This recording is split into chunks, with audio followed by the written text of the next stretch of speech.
görəsən mənim övladımda da autizm var? Bu narahatlıqlarınızın olduğunu çox eşidirəm.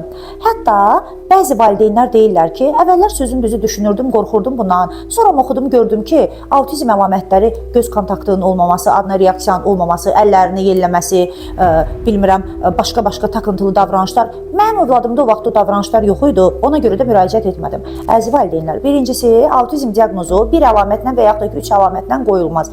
Bunu yalnız həkim bilə bilər. Sizə isə tövsiyəm odur ki, əgər cüzi bir də olsa, bircə dənə də olsa, hər hansısa bir autizm əlaməti sizin övladınızda varsa və yaxud da ki, siz hər hansı bir davranışından şübhələnirsinizsə, bu zaman əlamətləri saymaqla, yoxlamaqla yetinməyin. Mütləq şəkildə zamanında narahatçılığınıza son qoyun. Unutmayın, 1 saatınızı sərf edib bütün həyatınızı dəyişə bilərsiniz və 1 saatınızı qıymayıb bütün övladınızın həyatına mənfi təsir göstərə bilərsiniz.